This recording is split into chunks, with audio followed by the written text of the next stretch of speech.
తాకట్టులో ఉన్న బంగారానికి తక్షణ విముక్తి. ఈ రోజు మార్కెట్ రేట్ క్యాష్ మీ చేతిలో. శివ గోల్డ్ కంపెనీ, మీ నమ్మకానికి మా హామీ.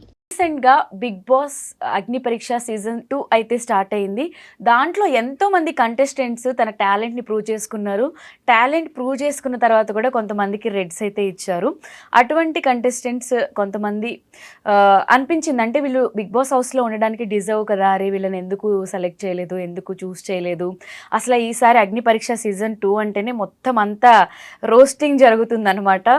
ఆర్టిస్టుల దగ్గర నుంచి గెస్టుల నుంచి యాంకర్ వరకు ప్రతి ఒక్కరిని అందరూ రోస్ట్ చేస్తూ ఉన్నారు. ఫేర్ అని అన్ఫేర్ అని చెప్పి జడ్జ్మెంట్. సో దాంట్లో పార్టిసిపేట్ చేసి ఆల్రెడీ ప్రూవ్ చేసుకొని ఎక్స్పీరియన్స్ చేసిన రుచిత నిహాని మనతో పాటు స్టూడియోలో ఉంది. తనతో మాట్లాడి అసలు ఆ ప్రాసెస్లో ఏం జరిగింది, తన పర్సనల్ ఎక్స్పీరియన్స్ ఏంటి అని అడిగి తెలుసుకుందాం. హాయ్ నందు గారు, ఎలా ఉన్నారు? కాల్ మీ నందు, నో గారు, it's okay. I'm good, how are you? I'm super good.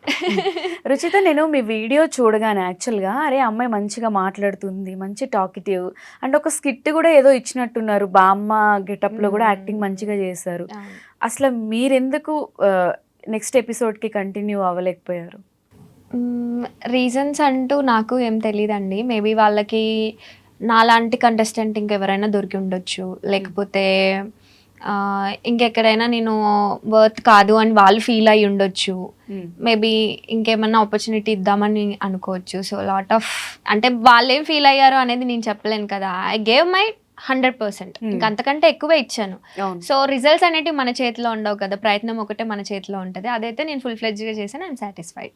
Okay, ఎక్కడైనా అనిపించిందా అంటే ఇది అన్ఫేర్ అని? నేను చాలా వీడియోస్ చూసాను, కొంతమంది ఆ స్టేజ్ దగ్గర వెళ్ళిన తర్వాత ఎక్కువ పర్ఫామ్ చేయలేకపోవడం, ఎక్కువ ఎక్స్ప్లెయిన్ చేయలేకపోవడం, తడబడ్డం వల్ల కొంతమంది రిజెక్ట్ అయ్యారు, రెడ్స్ తీసుకున్నారు. బట్ మీరు మంచిగా మాట్లాడారు, మంచిగా ప్రజెంట్ చేసుకున్నారు. ఊరు గురించి కూడా క్యూట్ విలేజ్ అని, అంటే అక్కడ శ్రీముఖి హోస్ట్లా ఎలా అయితే గలగలా మాట్లాడుతూ ఉంటుందో ఈక్వల్గా మీరు కూడా ఆల్మోస్ట్ డామినేట్ చేస్తారనే చెప్పుకోవచ్చు. అలా మాట్లాడిన తర్వాత కూడా మీకెందుకు రెడ్ వచ్చింది? అదే అండి, షో ఫార్మాటే అలా ఉంటుంది. అంటే మీరు ఒకటి, ఇప్పుడు మీరు యాంకర్ అనుకోండి, సో యాంకర్కి మించింది మీ దగ్గర ఏది ఉంది? మీరు టాకటివ్, ఓకే అర్థమైంది. దానికి మించింది ఏది ఉంది? నేను యాక్టింగ్ చేస్తాను, ఎంటర్టైన్ చేస్తాను, నేను మాట్లాడగలుగుతా. సో నాకు అంతకన్నా మించింది ఇంకొకటి ఏది ఉంది? సో ఆ డిగ్గింగ్ ప్రాసెస్లో అనేటిది కొన్ని డిబేట్స్ జరగడం జరుగుతుంది, కొన్ని టాస్క్లు ఇవ్వడం జరుగుతుంది. సో ఆ పర్ఫామ్ చేసే టైంలో అభిజిత్ గారికి నేను కొన్ని పాయింట్స్ పెట్టాను.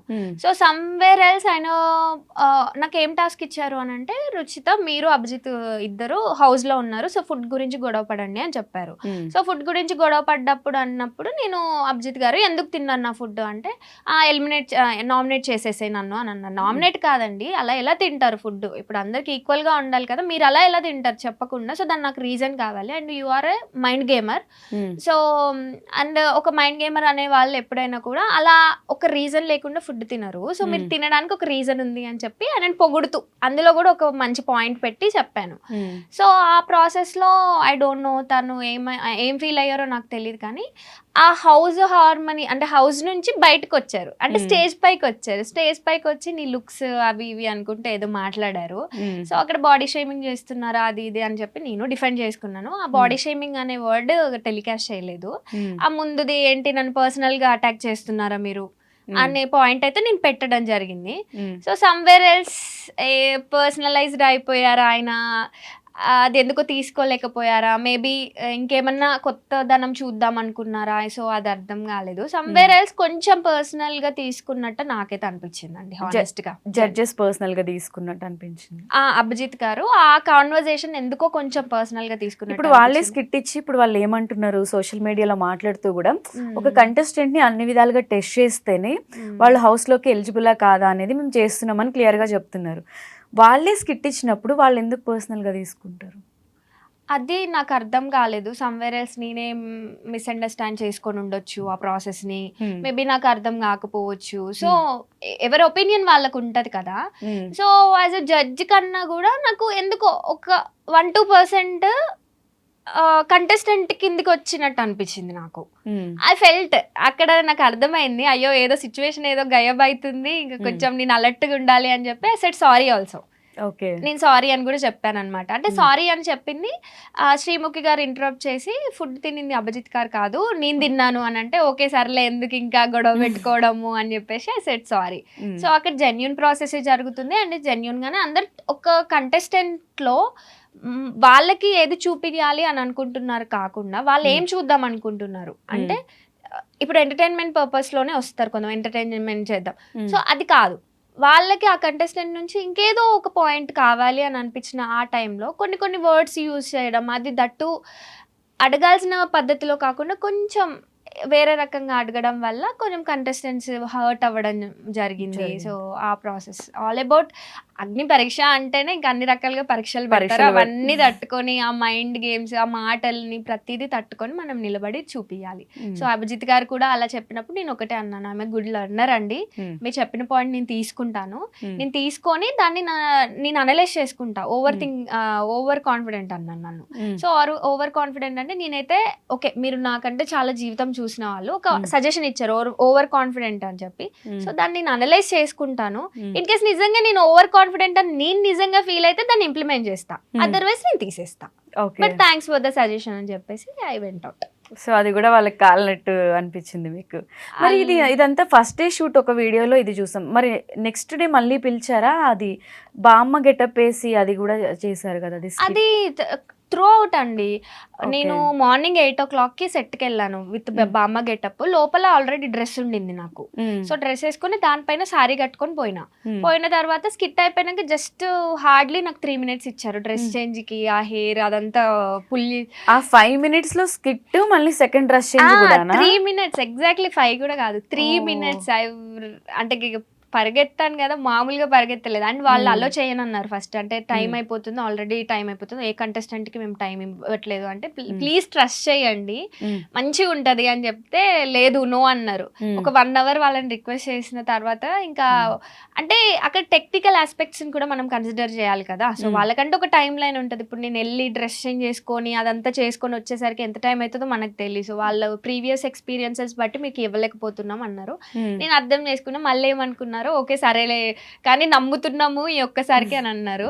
3 minutes లో మంచిగా రెడీ అయ్యేసి మళ్ళీ షోకి వచ్చేసి ఆ 3 minutes లోనే మళ్ళీ సాంగ్ కి డాన్స్ చేసి ఫుల్ ఆన్ ఎనర్జీతో మళ్ళీ ఎంటర్టైన్ చేసి సెల్ఫ్ ఇంట్రడక్షన్ ఇచ్చుకొని మార్నింగ్ 8 నుంచి వస్తే నేను నైట్ 1 o'clockకి నన్ను ఎంటర్ చేశారనమాట. సో చాలా ఇదిగా ఉండే. అంటే మీకు కూడా 5 minutes, చాలా మందికి 1-2 hours కూడా టైం ఇచ్చారు అని చెప్తారు. 1-2 అది మనకు తెలియదు అండి, ఎందుకంటే ఆడిషన్ జరిగే ప్లేస్ లో నేను ఉండను, అంటే మనం ఉండం కదా. సో ఎవరికైతే ఆడిషన్ జరుగుతుందో వాళ్ళని బయటికి పంపించేస్తారనమాట. ఓకే. సో నాకైతే ఆల్మోస్ట్ 45 minutes దాకా జరిగినట్టుంది. 45 minutes వరకు టైం ఇచ్చారు. అండ్ ముందు చెప్పారు కూడా 5 minutes టైం ఉంటది అంటే అదేంటి 5 minutes అలా ఇలా అండి, 5 minutes లో ఏం చెప్తాం, అసలు ఇంట్రోనే కాదు కనీసం నేను ఇక్కడ నుంచి వచ్చా పలానా అంటే లేదండి అదే చెప్తున్నా, మీరు హుక్ చేయగలగాలి జడ్జెస్ ని, వాళ్ళని పట్టుకోగలగాలి. వాళ్ళు ఇంట్రెస్టెడ్ గా ఉన్నారు అనుకో, మీకు 1 hour 2 hours ఇచ్చినా మేము ఆశ్చర్యపోని అవసరం లేదు, అది మీ ఇష్టం. కాకపోతే యాజ్ ఆఫ్ నౌ 5 minutes కంటే మీకు ఎక్కువ టైం లేదు. వాళ్ళని కన్విన్స్ చేసే విధానంలో టైం దొరికే వాళ్ళ ఇష్టం అది. మీరు ఇంట్రెస్టెడ్ గా ఉన్నారు అని అంటే చేసేసుకోండి, మాకు ప్రాబ్లం లేదు, మేము దింపం. ఓకే. కానీ 5 minutes అని ముందే నాకు చెప్పేసి మైక్ ఫిట్ చేసి పంపించారు. అదైతే నాకు జ్ఞాపకం ఉంది. ఇప్పుడు బిగ్ బాస్ అగ్ని పరీక్ష అనేది కామనర్స్ కి కదా. ఆల్రెడీ రుచిత కొన్ని మూవీస్ చేసింది, పెద్ద మూవీస్ చేస్తుంది, ఎందుకు కామనర్ లిస్ట్ లో ట్రై చేసావు? యా సో 5 years బ్యాక్ నేను ఇండస్ట్రీకి వచ్చిన. చిన్నప్పటి నుంచి యాక్టర్ అవ్వాలని బాగా ఆశ ఉండే, కానీ కలర్ పాయింట్ ఆఫ్ వ్యూలోనే నేను ఆగిపోయినా. టు బి హానెస్ట్, ధైర్యం లేక కాదు, కలర్ గురించే ఆగిపోయినా. అంటే నేను చూసిన వాళ్ళందరూ తెల్లగానే ఉన్నారు, నల్లగా ఎవరైనా ఉంటే మేబీ నాకు కొంచెం ధైర్యం వచ్చేదేమో. ఎవరు చూడు తెల్లగానే కనిపిస్తున్నారు. అలాంటి వాళ్ళకి అసలు ఇండస్ట్రీ అనేది తెల్లగున్న వాళ్ళకే అని నా చిన్నప్పుడు నా మైండ్ ప్రాసెస్ చేసుకుని అక్కడితో స్టాప్ చేశా. బట్ ఎక్కడో తెలియని ఇది ఉంటుండే కానీ బయటకి ఎప్పుడు రాలే. సో బయటకి ఎప్పుడు రాని టైంలో నేను బీటెక్ తర్వాత కోవిడ్ వచ్చింది. కోవిడ్లో సంహౌ సోషల్ మీడియా మీద మనకి ఎక్కువ గ్రిప్ రావడం వల్ల ఇంకా ఆ టైంలో లేదు ఇంకా మనం వెనకకు తిరిగి చూసుకుంటే ఏముండదు, మళ్ళీ ఇంకో రోగం వస్తే చచ్చిపోతాం, ఏమన్నా చేయాలంటే ఇప్పుడే చేయాలి అని చెప్పేసి ఇండస్ట్రీకి వచ్చి ఆడిషన్స్ ఇచ్చా. సో ఇచ్చినప్పుడు నాకు రాజ్ తరుణ్ గారి మూవీ నుంచి నాకు ఒక కాల్ వచ్చింది అనమాట, కాస్టింగ్ త్రూ. నువ్వు రాజ్ తరుణ్ గారి మూవీకి సెలెక్ట్ అయినావు అని అంటే, నేనా oh my god, Raj Tarun movie, Raj Tarun కి ఫ్రెండ్ గా అంటే ఇంకా సంకల్ గుద్దుకుంటూ వెళ్తే అక్కడ బ్యాక్గ్రౌండ్ లో యూజ్ చేశారు నన్ను. I got some 600 rupees something ఆ టైంలో. సో అది per day remuneration 600. Yes, 1500 actually. 1500 అయితే నన్ను పిలిచిన వాళ్ళు దొబ్బేసి 600 రూపీస్ ఇచ్చారు. అది కూడా 1 year తర్వాత ఇచ్చారు. నా ఫస్ట్ పేమెంట్ నాకు 1 year తర్వాత వచ్చింది. అట్లీస్ట్ వచ్చింది. నేనేంటంటే ఒరే జ్ఞాపకంగా ఉంటది, పైసలు ఇస్తే ఫస్ట్ పని కదా మనం చేసింది, నా ఫస్ట్ వర్క్. సో ఇంకా ఏమో ఆయన అలా చేశారు. ఆ రోజు నుంచి ఈ రోజు వరకు పైసల గురించి ఎప్పుడూ గొడవలే. అంటే గొడవలంటే ప్రాపర్ గా పైసలు ఇచ్చేదే ఉండదు అనమాట. సో అట్లా నా జర్నీ స్టార్ట్ అయింది. సో రిజెక్షన్స్ కలర్, బ్యాక్గ్రౌండ్, డబ్బులు అన్ని ఏదో ఒక రిజెక్షన్, ఏదో ఒక పేరు చెప్పైతే రిజెక్ట్ చేశారు. ఎవ్వరు నమ్మలేదు. అంటే మెయిన్ స్ట్రీమ్ లో ఇవ్వడానికి అసలు ఎవ్వరు నమ్మలేదు. సంహో ఒక 4 years 3 years దాటిన తర్వాత నాకు ఇంకా కొంచెం మా ఫ్రెండ్ రోల్స్ అవి పక్కనో ఆ ముందు కనబడము, అట్లీస్ట్ ఎక్స్ప్రెషన్స్ ఇవ్వడము, అట్లా బ్యాక్గ్రౌండ్ కొన్ని రోజులు తిప్పారు. తర్వాత ఏదైనా ఎక్స్ప్రెషన్స్ ఇచ్చేటప్పుడు ముందు పెట్టేవాళ్ళు. సో స్టిల్ ఇప్పటికే అదే ఉంది. సో ఏమన్నా బెటర్మెంట్ దొరుకుతుందేమో లైఫ్ లో, ఒక స్టెప్ ఎక్కగలుగుతాము. ఇంకా చాలా డీలా పడిపోయా నేను. 5 years అవుతుంది కదా, అరే ఏంట్రా అని అనుకున్నప్పుడు కొంచెం అరే టాలెంట్ ఉంది కదా, ఎందుకు ఎవరు యూజ్ చేసుకోవట్లేదు అన్న చిన్న బాధ ఉండేది. సో ఆ ప్రాసెస్ లోనే నాకు అగ్ని పరీక్ష ఇది వచ్చింది. నేనేమనుకున్నా అంటే సెలబ్రిటీ లాగా పోదామని నా లాంగ్ టర్మ్ గోల్. సో కాకపోతే ఇంకా వర్కౌట్ అయితలేవు, సిచ్యువేషన్స్ ఏవి వర్కౌట్ అయితలేవు. సో ఆపర్చునిటీస్ అనేవి మనమే క్రియేట్ చేసుకోవాలి. ఎవరో నీకు పిలిచి హారతి బట్టి ఇవ్వరు అనేది అయితే తెలుసు. కానీ ఇంకా బాగా ఎక్స్పీరియన్స్ అయిన తర్వాత ఇంకా వెళ్ళాను అనమాట. అగ్ని పరీక్ష త్రూ వెళ్దాము, ఎంతో కొంత ఫేమ్ అయినా వస్తుంది కదా అంటే నౌ ఐఎమ్ హియర్. మొత్తానికి ఫేమ్ అయితే వచ్చింది కదా. ఫేమ్ అయితే వచ్చింది. ఆ ప్లేస్ లో ఆ టైం కూడా ఎవరికి దొరకలేదు. ఐఎమ్ గ్లాడ్ అనుకుంటా. అండ్ నేను అగ్ని పరీక్ష షోకి చాలా రుణపడిపోయి ఉంటాను. అంటే నాకు చాలా రెస్పెక్ట్ ఆ షో అంటే.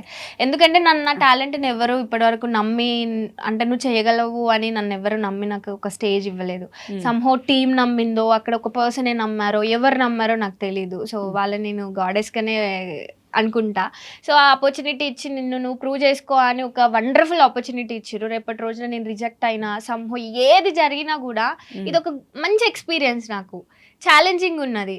అరే ఇప్పుడు రిజెక్ట్ అయినాం కదా, నెక్స్ట్ సెలబ్రిటీ లాగానే వెళ్దామన్న హోప్ క్రియేట్ అయింది.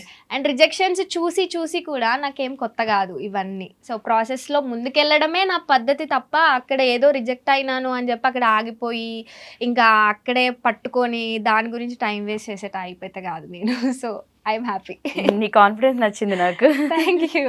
సో ఎన్ని రెడ్స్ వచ్చాయి, ఎన్ని గ్రీన్స్ వచ్చాయి? 2 greens వచ్చాయి. అభిజిత్ గారు రెడ్ ఇచ్చారు.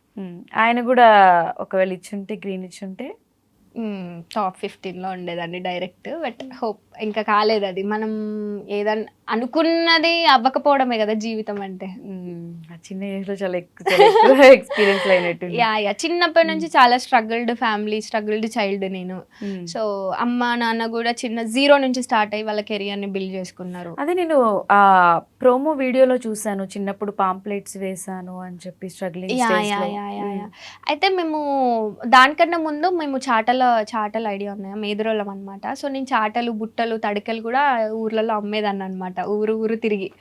సో అలాంటి ఆ కైండ్ ఆఫ్ ఇది నుంచి వచ్చిన అమ్మాయిని నేను. అండ్ పత్తెరడము, కలుపు తీయడము, ఇంకా ఎవ్రీథింగ్, వ్యవసాయం కూడా నాకు వచ్చు. అన్ని చేసిన నేను. ఇది చేయలేదు అది చేయలేదని కాదు. తర్వాత బీటెక్ కోసం అని హైదరాబాద్ వచ్చినప్పుడు ఇంకా ఫ్యామిలీకి సపోర్ట్గా ఉండాలి, నా కాళ్ళ మీద నేను నిలబడాలి అన్న టైంలో నేను బీటెక్ చేస్తూనే ప్యారలల్గా పాంప్లెట్స్ పంచేదాన్ని రోడ్ల మీద. అంటే వెంచర్స్ ఉంటాయి కదా, అండ్ టెలికాలర్గా వర్క్ చేసిన, తర్వాత సేల్స్ గర్ల్గా వర్క్ చేసిన, తర్వాత అసిస్టెంట్ ఇంజనీర్గా హైవేస్లో జాయిన్ అయిన సివిల్ ఇంజనీరింగ్ మీద, ఆటో క్యాడ్. సో దాని తర్వాత కోవిడ్ వచ్చింది. కోవిడ్ తర్వాత ఇటు వచ్చా. ఇప్పుడు జాబ్ లేదు, కంప్లీట్ ఇంటూ ఇండస్ట్రీ. అంటే అంత కాన్ఫిడెన్స్, ఇండస్ట్రీలో సక్సెస్ అంత ఈజీగా రాదు కదా. ఇప్పుడు ఆల్రెడీ మనం లో ప్రొఫైల్ నుంచి స్ట్రగుల్ చేసుకొని ఇక్కడికి వచ్చిన తర్వాత మళ్ళీ ఇండస్ట్రీ అంటే మళ్ళీ 0తో స్టార్ట్ చేయాలి. ఆ కాన్ఫిడెన్స్ అవన్నీ ఎలా వచ్చాయి? అంటే మనీ కూడా ఇంపార్టెంటే కదా passion. Money important. అంటే చిన్న వయసులోనే నేను మనీ చూసిన. అంటే నా సొంత చేతులతో సంపాదించడం నాకు తెలుసు. అది రూపాయైనా, ₹5 సో, ఆ సంపాదించే క్వాలిటీ నాకు చిన్నప్పటి నుంచే ఉండడం, మా పేరెంట్స్ అది అలవాటు చేయడమో ఏమో గానీ, నాకు డబ్బు మీద వ్యామోహం లేదనమాట. అంటే డబ్బే జీవితం అని నాకు లేదు. డబ్బు కావాలి. అయ్యో! అది లేకుంటే ఎట్లా? అది కావాలి. కాకపోతే దానికోసమే నేను ఏ పనులు చేయలేదు. ఇండస్ట్రీకి వచ్చిన తర్వాత చాలా స్ట్రగుల్స్, ఫినాన్షియల్‌గా అయితే చాలా స్ట్రగుల్స్ అయినాయి. తర్వాత మేకప్ ఆర్టిస్ట్‌గా వర్క్ చేశా, యాంకరింగ్ చేశాను. తర్వాత ఏడీగా వర్క్ చేయడం జరిగింది. సో, నాకొచ్చిన ఏ పనిని నేను వదలలేదనమాట. Still today all rounder. And అగ్ని పరీక్ష నాకు ఆడిషన్ ఉన్న రోజు కూడా నాకు నైట్ అంతా షూట్ ఉండింది. షూట్ ఉంటే మళ్ళీ మార్నింగ్ 4:00 వచ్చి నేను రెడీ అయ్యి ముసలమ్మ గెటప్ వేసుకొని 8:00 అన్నపూర్ణకి వెళ్ళిన తర్వాత నైట్ 1:00 నాకు ప్యాకప్ అయితే 1:00 మళ్ళీ నేను సెట్కి వెళ్ళి షూట్ చేసుకొని మళ్ళీ నెక్స్ట్ డే కూడా షూట్ చేసి మళ్ళీ వచ్చా. సో యా, అంటే నాకు చాలా ఇష్టం అది. అప్పుడే నాకు ప్రశాంతంగా నిద్ర పడుతుంది ఆ పని ఉంటే. ఓకే. సో ఇప్పుడు మంచి మంచి మూవీస్ అంటే పెద్ద మూవీస్ లిస్టే ఉంది కాబట్టి దాంట్లో క్యారెక్టర్స్ పెద్ద క్యారెక్టర్స్ పడినవి మనం లేదు. అదే ప్రాబ్లం వచ్చింది. ప్రతి ఒక్కరు ఏదో క్యారెక్టర్ అని పిలుస్తారు, డైలాగ్స్ ఇవ్వరు, ఓన్లీ ఎక్స్ప్రెషన్స్ కోసం. ఎక్స్ప్రెషన్స్ ఎవరికి గుర్తుంటాం? ఎక్స్ప్రెషన్స్ ఉంటాయి. అంటే దాని త్రూ ఒక సినిమా కూడా ఏది రాదు. సో నేను పెద్ద పెద్ద మూవీ స్టార్స్ మూవీస్ చేశాను, బట్ ఎప్పుడు ఎక్కడ నాకు రికగ్నైజేషన్ రాలేదు. అయితే రాలేదు. మెయిన్ రీజన్ ఇప్పుడు ఈ కలర్ గురించి డిస్కషన్ వచ్చింది కాబట్టి మనం ఓల్డ్ హీరోయిన్స్ వీళ్ళని తీసుకుంటే చాలా మంది డస్కీ కలర్తో ఉన్న వాళ్ళు కూడా పెద్ద పెద్ద హీరోయిన్స్ అయిన వాళ్ళు ఉన్నారు కదా. అలా ఇండస్ట్రీ వాళ్ళే కలర్ రీజన్ చెప్పినప్పుడు వాళ్ళకి మీరు ఇచ్చే ఆన్సర్ ఏంటి? So beautiful question actually. Thank you so much first అడిగినందుకు. ప్రతి ఆడిషన్కి వెళ్తాం కదా, వాళ్ళు అప్పుడే నువ్వు రిజెక్టెడ్ లేకపోతే నువ్వు సెలెక్టెడ్ అని చెప్పరనమాట. సో చెప్పినప్పుడు సమ్వేర్ ఎల్స్ మనకి మనం కాల్ చేసి అడుగుతున్న టైంలో సారీ రుచిత ఇంకా అర్థం చేసుకో అన్నట్టు అలా ఒకటి ఏదో కన్వే చేస్తారు. అప్పుడు నేను ఒకటే అనుకుంటా, నేను సినిమాలో చేయకపోతే మీరే నష్టపోతారు. ఎందుకంటే నేను ఒక గొప్ప యాక్టర్ని, నన్ను వాడుకోలేకపోవడం మీ దురదృష్టం, నేను ఉండకపోవడం నా దురదృష్టం అయితే అస్సలు కాదు. ఏదో ఒక రోజు నన్ను వాడుకునే డైరెక్టర్ దొరుకుతాడు, వాళ్ళు లాభం పొందుతారు. ఇప్పుడు మీకు ఆ బ్యాడ్ లక్ అని చెప్పేసి నాకు నేను సర్ది చెప్పుకొని ఉంటా. ఓకే. సో దట్ అదే ఎప్పుడు అలానే యూజ్ చేసుకుంటా నా లైఫ్లో. నేను నాకు పోయేది ఏం లేదు, నేను యాక్టర్ని. నేను ఎన్ని వయసులో కావాలంటే అన్ని వయసులో నేను ఎక్కడ కావాలంటే అక్కడ నేను ప్రూవ్ చేసుకుంటూనే ఉంటా. ఇట్స్ బిన్ 5 years అయినా ట్రై చేసా. సో ఇప్పుడు అగ్ని పరీక్ష అని వచ్చింది, ఇక్కడ ట్రై చేసా. నెక్స్ట్ ఇంకొక షో వస్తుంది, దానికి ట్రై చేస్తా. సో ఇక్కడ ఏది మిస్ అవుతుంది అని అంటే నా ప్రజెన్సే మీకు మిస్ అవుతుంది తప్ప నాకేం మిస్ అవ్వదు కదా. ఒక సినిమా కాకపోతే ఇంకొక సినిమా ట్రై చేస్తూనే ఉంటా. I'm a good learner. Parents ఏం చేస్తుంటారు? మా మమ్మీ చిన్నప్పుడు టీచింగ్ చేసేవాళ్ళు. సో కొంచెం ప్రాబ్లమ్ అయ్యి మమ్మీ మానేశారు. మాకే చిన్న బిజినెస్ ఉంది, అదే చూసుకుంటాం. బ్యాంబూ బిజినెస్, మేదురోళ్ళం మేము. సో అదే చూసుకుంటాం. అండ్ చిన్నప్పటి నుంచి మేము ఇప్పుడు నాకు 27 years. సో 26 years వరకు మేము ఈ ఇయర్ ఇల్లు కట్టుకున్నాం అనమాట. సో దానికంటే ముందంతా మాది పూరి గుడిసే. ఎలక పొక్కలు కూడుపుకుంటూ మా మమ్మీ అండ్ వర్షం వచ్చినప్పుడు మా అమ్మని నన్ను మా తమ్ముడిని మంచాట్లో పడుకోబెట్టి వాళ్ళు కూర్చొని ఉండేవాళ్ళు అనమాట. So that kind of family, అంటే ఆ బ్యాక్గ్రౌండ్ నుంచి వచ్చిన నేను. సో నేను కింద పడ్డది చూసా, లేచింది చూసా, అన్నీ చూసా. ఏది చూడలేదు అన్నట్టు ఏది లేదు, అన్ని మంచి మంచి ఎక్స్పీరియన్సెస్ ఉన్నాయి నాకు. సో అందుకే చాలా ఇంత స్ట్రాంగ్గా ఉండడానికి రీజన్ కూడా మా అమ్మ నాన్ననే. సో అంతలాగా చేసి వాళ్ళు ఈరోజు ఒక ఇల్లు కట్టుకొని ఇంత మంచిగా ఉన్నారని అంటే ఇంకా గొప్ప ఇన్స్పిరేషన్ ఏముంటుంది నాకు. దట్టు అన్ని ఫెసిలిటీస్ మన చుట్టూ పెట్టుకొని కూడా ఇంకెందుకు బాధపడేది. ఇది కాకపోతే ఇంకొకటి కాకపోతే ఇంకొకటి చేస్తూనే ఉంటా, అంతేగాని గివ్ అప్ అయితే.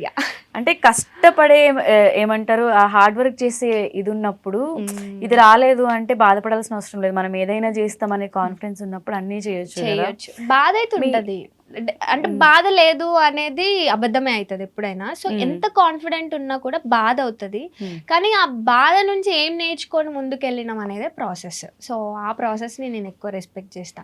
అండ్ ఈవెన్ దో అన్నిటికీ నేను బాధపడతా, రిజెక్ట్ అయినప్పుడు మనుషులమే కదా అందరం, ఎమోషన్స్ కదా. నేను బాధపడతా, ఎంత గట్టిగా మాట్లాడినా నేను అంతే బాధపడతా, కాకపోతే దాన్ని క్యారీ ఫార్వర్డ్ చేయను. అది రావడం ఫస్ట్ థింగ్. మీ బ్రదర్ ఏం చేస్తుంటారు? తను ఇంటర్ ఫస్ట్ ఇయర్, చిన్న బుడ్డోడా? సపోర్ట్ చేస్తుంటావు మరి ఇంట్లో మనీ ఇవ్వడం వల్ల? మనీ ఇవ్వడం అంతా చేస్తాను. నాది నాకే పక్కకు పెట్టేస్తారు వాళ్ళు. అంటే నేను ఫినాన్షియల్‌గా వాళ్ళకి హెల్ప్ చేసే అంతేం లేదు. వాళ్ళది వాళ్ళు చూసుకుంటారు. ఓన్లీ వాళ్ళకేంటంటే అమ్మకి చాలా డ్రీమ్స్, కోరికలు చాలా ఉండేవన్నమాట. సో, అమ్మ ఎప్పుడు ఒకటే చెప్తది, "నేను చేయలేకపోయినాను బికాస్ ఆఫ్ ఫ్యామిలీ రెస్పాన్సిబిలిటీస్. కానీ నువ్వు చేయాలి. నీ వల్ల అవుతది." సో, ఆ మోటివేషన్ ఎప్పుడు నా భుజం మీద చెయ్యేసి ఆవిడ వెనకాల నిల్చొని ఎంత సపోర్ట్ చేయాలో అంత సపోర్ట్ చేసి, "నీ వల్ల అవుతది, నీ వల్ల అవుతది, నువ్వు కొట్టగలవు" అని టిల్ ఈ డేట్ వరకు నన్ను సపోర్ట్ చేస్తూ వచ్చింది ఆవిడ. ఏదో ఒక రోజు తను ప్రౌడ్‌గా ఫీల్ అయ్యేలాగా చెయ్యాలి అని అయితే చిన్న ఇది ఉందన్నమాట. అంటే ప్రతి ఒక్క పేరెంట్స్ ఇంత సపోర్ట్ చేస్తే మేబీ అంత ప్రెషర్ తీసుకోకుండా అందరూ కూడా హ్యాపీగా ఇలా ట్రై చేస్తారేమో. అంటే కొంతమంది ఇంట్లో చెప్పలేక అది స్ట్రగుల్ అవుతూ ఉంటారు ఇండస్ట్రీ. అదొకటి ఉంటది. సో, ఎక్కువ ట్రస్ట్ చేసినా కూడా చాలా బరువు ఉంటది కదా.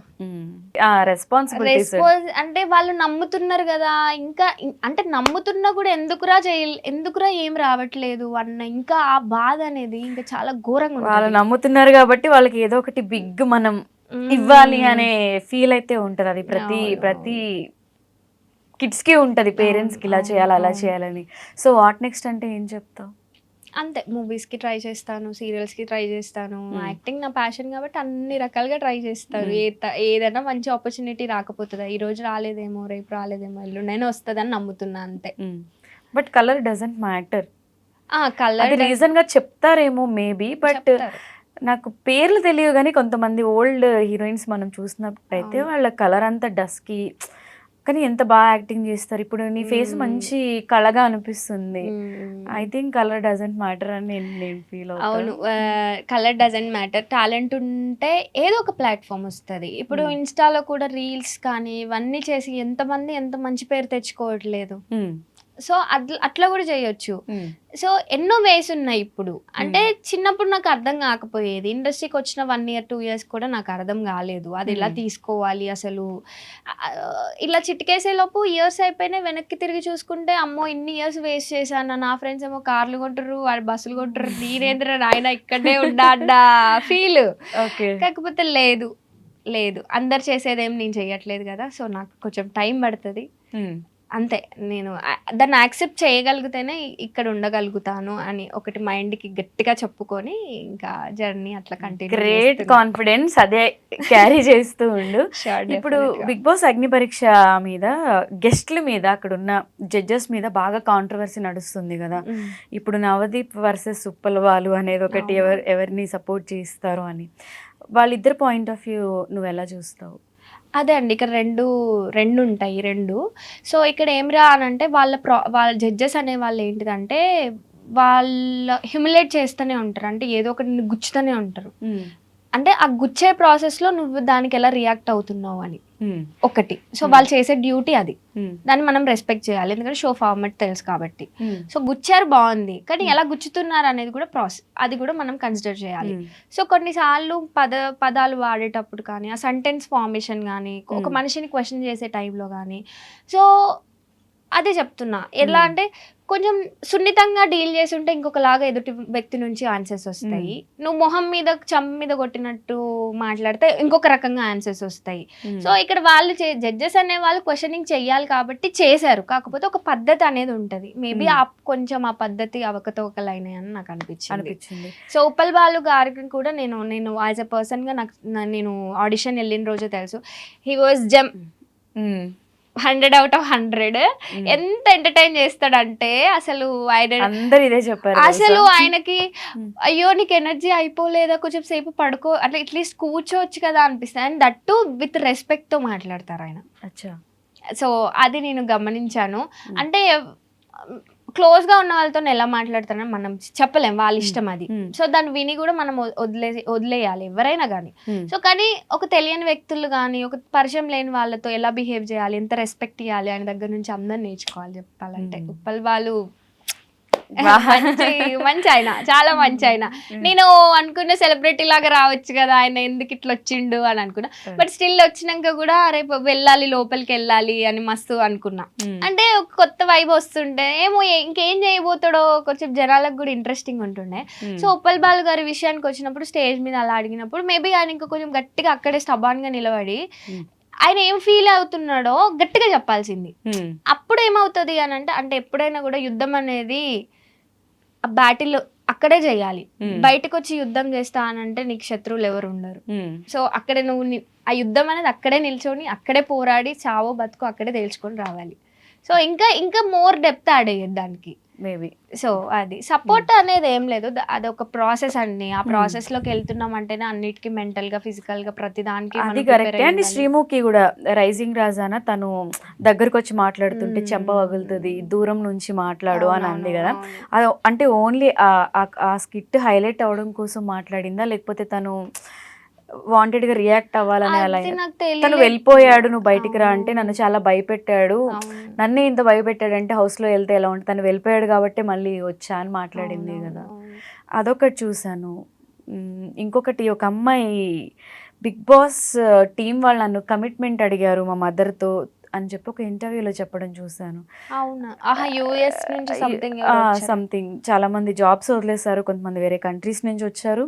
దాంట్లో ఒక అమ్మాయి బయట సోషల్ మీడియాలో మాట్లాడుతుంది కమిట్మెంట్స్ ఉన్నాయి అడిగారు అని చెప్పి. దాని గురించి ఏమైనా ఐడియా ఉందా? నా వరకైతే ఆ కమిట్మెంట్ కానీ పర్సనల్ కాంటాక్ట్ షేరింగ్స్ కానీ అవ్వలేదు. త్రూ అవుట్ ప్రాసెస్ నాకు బీబీ టీమ్ ఒక నెంబర్ నుంచి జరిగిందనమాట. సో వాళ్ళకి మనం కాల్ చేసినా రెస్పాండ్ అయినా కూడా వాళ్ళు రెస్పాండ్ అవ్వరు. సో నాది పాస్పోర్ట్ అనేది నేను ఫస్ట్ డే మర్చిపోయాను అనమాట అక్కడ. సో మర్చిపోయినప్పుడు I keep on calling them, అంటే పాస్పోర్ట్ కదా, సో భయంతో నేను చేసినా కూడా వాళ్ళు నాకు రెస్పాండ్ అవ్వలేదు. సో మరి ఇది ఎలా జరిగిందో మనకు తెలియదు. మేబీ అదే చెప్తున్నా, ఏది ఎక్కడైనా జరగచ్చు, మనుషులు కదా అందరూ. సో అది జరిగింది అనేది నాకు ప్రూఫ్ లేదు కాబట్టి నాకు తెలీదు. మేబీ అయ్యుంటే ఇంకా ఏం చెప్పలేము. మేబీ ఇంకా టీమ్ నెక్స్ట్ టైం ఇంకా కొంచెం బెటర్ ఇంప్లిమెంట్ చేసి అలా జరగకుండా ఏమన్నా జాగ్రత్తలు తీసుకుంటారేమో. అండ్ అదే శ్రీముఖి గారు చేసినప్పుడు నేను అది చూసా. అది స్కిట్ లో భాగంగా అన్నారో నార్మల్ గా అన్నారో నాకు అర్థం కాలేదు. స్టిల్ డైలమాలోనే ఉన్నా. ఓకే. సో నాకు అది అర్థం కాలేదు. హౌ ఎవర్ అలా అంత హార్ష్గా స్కిట్ అయితే నేను యాక్సెప్ట్ చేస్తాను. స్కిట్ కాకుండా అంటే మాత్రం నాట్ యాక్సెప్టబుల్ అండి, అస్సలు నో. సో ఫైనల్ గా ఈ బిగ్ బాస్ అగ్ని పరీక్ష గురించి ఏం చెప్తారు? బిగ్ బాస్ అగ్ని పరీక్ష గురించి అని అంటే ఒక కామన్ వాళ్ళకి ఒక మంచి ప్లాట్ఫామ్. అంటే ఇప్పుడు నాలాగా కళలు కంటున్న వాళ్ళకైనా కూడా ఏదైనా సాధించాలి అనే వాళ్ళకి గ్రేట్ ఆపర్చునిటీ అండి. సో ఇక్కడ ఏమవుతుంది అని అంటే ఆ గ్రేట్ ఆపర్చునిటీని యూజ్ చేసుకోవాలి అని అంటే అందరి వల్ల కాదు కదా. 60,000 మంది అప్లై చేస్తే 15 మంది అక్కడ ఉంటున్నారు, 6 లోపలికి వెళ్తున్నారు అని అంటే ఎవరో ఒకరు ఎక్కడో దగ్గర ఆగిపోతేనే ఇంకొక వ్యక్తి అనే వాళ్ళు ముందటికి వెళ్తారు. సో దాన్ని మనం యాక్సెప్ట్ చేయాలి, తప్పదు. ఇంకా అది మోటివేషనల్ స్పీకర్ లా ఉంది అమ్మాయి. సో దాన్ని యాక్సెప్ట్ చెయ్యాలి. ఇప్పుడు నేను ఆడిషన్ లో సెలెక్ట్ అవుతా, జూమ్ కాల్ లో రిజెక్ట్ అయ్యానుకో బాధ, తర్వాత జీడీకి వెళ్తాను, తర్వాత అక్కడ రిజెక్ట్ అయితే అయ్యో ఇవరెంట్ చేశాను అది బాధ, తర్వాత స్టేజ్ మీదకి వెళ్ళాక రెడ్లన్నీ వస్తే అది బాధ, 2 గ్రీన్స్ వచ్చి ఒక రెడ్ వస్తే మళ్ళీ అదొక బాధ, తర్వాత 15కి పోకపోతే అదొక బాధ, 15కి పోయిన తర్వాత టాప్ ఏమంటారు హౌస్ లోకి వెళ్ళలేదని అదొక బాధ, హౌస్ లోకి వెళ్ళిన తర్వాత 2 వీక్స్ ఉన్నాం 1 వీక్ ఉన్నాం అని అదొక బాధ, టాప్ 5కి వెళ్ళలేదని ఒక బాధ, అయ్యో టాప్ 5కి వెళ్ళాం విన్నర్ ఎందుకు కాలేదని అదొక బాధ. సో విన్నర్ అనే వాళ్ళు ఒక్కరే ఉంటారు కాబట్టి వీ హ్యావ్ టు యాక్సెప్ట్. ఇంకా ఎంతవరకు చేయగలం మన ఎఫర్ట్స్ అనేటివి ఎంతవరకు ఉన్నాయి అని యూనివర్సిటీని నమ్ముకొని అక్కడ వరకు వెళ్ళి చేయడం తప్ప ఇంకా మనం ఏమీ చేయలేం. ఎందుకంటే అది మన షో కాదు, మన ఇల్లు కాదు కదా. మీ ఫ్రెండ్స్ ఎవరైనా ఉన్నారా ఇప్పుడు ఈ టాప్ 15లో సెలెక్ట్ అయిన వాళ్ళు? ఫ్రెండ్స్ ఎవరు లేరు. ఓకే. అండ్ చాలా పాజిటివ్ థింకింగ్తో అలానే కీప్ గోయింగ్ అన్నట్టు అవుతూ ఉండాలి. అండ్ ఇప్పుడు మిస్ అయినా మేబీ ఇంకొక ఛాన్స్ రావచ్చు అండ్ పాజిటివ్ వేలో ఉన్నాయి. అప్పటి నుంచి నాకు ఒక డౌట్, ఆ ఐస్ లెన్సా లేకపోతే రియల్ ఐసా? లెన్స్ కెమెరాకి బాగా కనిపిస్తాయని. అదే కెమెరాకే కాదు నాకు కూడా బాగా కనిపిస్తున్నాయి. అందుకే అప్పటి నుంచి మాట్లాడుతున్నా నా కాన్సన్ట్రేషన్ మొత్తం ఐస్ మీద. ఐస్ అంటే అమ్మాయిల్లో కళ్ళు జుట్టు బాగా అందం కదా, సో నా కళ్ళు అందుకే వచ్చినప్పటి నుంచి మేకప్ రూమ్ లో హెయిర్ తోనే కూర్చున్నారు. సో నాకు హెయిర్ అంటే చాలా ఇష్టం అన్నమాట. బట్ అక్కడ బిగ్ బాస్ కోసం ఇద్దామని కూడా ఫిక్స్ అయిపోయా నేను. ఓ మై గాడ్. ఓకే ఇద్దాం అనుకున్నా. ఇంకా ఇక్కడ ఇంత పోరాడినా ఏం రావట్లేదు, అక్కడ ఏదో ఒకటి వస్తుంది అన్నప్పుడు ఇవ్వడానికి ఏంటి. ఓకే. సో ఏది లేదంటే ఇన్ ఫ్యూచర్ వెళ్ళాల్సి వస్తే మీ హెయిరే కట్ చేయండి, పక్కా కట్ చేస్తారు. సో ఇంతవరకు కష్టపడి ఇక్కడ వరకు వచ్చి అవును. ఇది కూడా సక్సెస్ లానే తీసుకుని అన్ని పాజిటివ్ గా తీసుకుంటున్నాం కాబట్టి ఇది కూడా పాజిటివ్ గా తీసుకుని తీసుకున్నాను దీన్ని కూడా. All the very